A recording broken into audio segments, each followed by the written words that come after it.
d'olive a donc fait la fortune de quelques grandes villes, depuis 2000 ans déjà.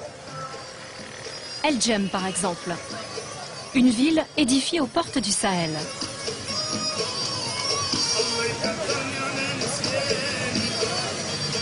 Au milieu de la ville moderne, un édifice gigantesque se dresse de toute sa hauteur. L'amphithéâtre d'El Jem, 36 mètres de haut. C'est aujourd'hui l'amphithéâtre romain le mieux conservé et le plus impressionnant de tout le bassin méditerranéen. Cet édifice en marbre et pierre de taille n'avait pas grand-chose à envier au Colisée de Rome. Nous y retrouvons Aïcha, l'archéologue, dans les imposantes galeries d'accès.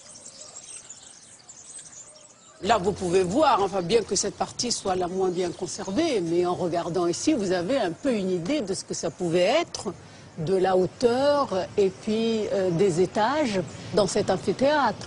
Donc, plus qu'ailleurs, j'ai l'impression, on a l'impression ici de ce que pouvait être un tel monument de loisirs et puis l'importance des loisirs dans la civilisation romaine. Cet amphithéâtre, vous voyez qu'il a été construit en gros blocs. On a voulu dès le départ construire un monument gigantesque, très visible de loin. Et avec le temps, ce monument a pris, la pierre a pris une couleur dorée qui attirait certainement les gens de très loin d'El Jem.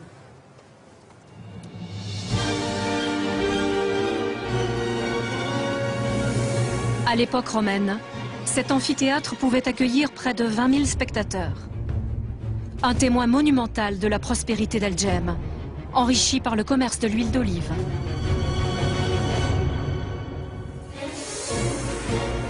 Au programme des festivités, ici, il y a 2000 ans, les combats de gladiateurs et de bêtes sauvages. Hommes et animaux sont introduits dans l'amphithéâtre par les sous-sols. Cette rampe d'accès, en pente, mène justement aux galeries souterraines.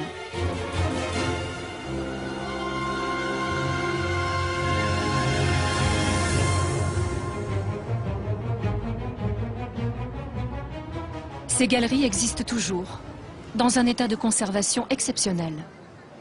Nous sommes ici au sous-sol, sous le niveau de l'arène. Donc, vous voyez ici, il y a une série de salles à gauche et à droite. Et dans ces cellules, il y avait des cages, en fait, comme vous voyez ici. Et moi, chaque fois que je traverse ces lieux, j'ai un peu la chair de poule, parce que tout se passait ici, en fait. Enfin, tout ce qu'on sait des jeux d'amphithéâtre, c'était donc dans les souterrains. Et puis ici, quand on voit ici, comment on imagine comment monter par le mont de charge les bêtes. Et puis vous avez le combat extrêmement sanguinaire.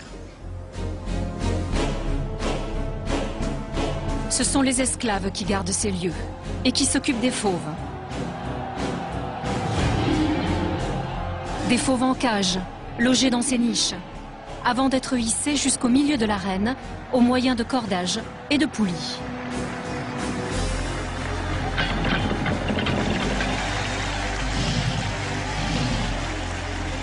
Enfin, les fauves sont lâchés.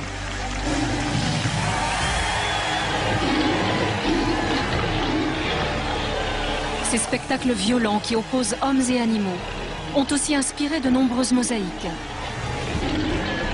Elles figurent aujourd'hui parmi les plus belles de l'Afrique romaine.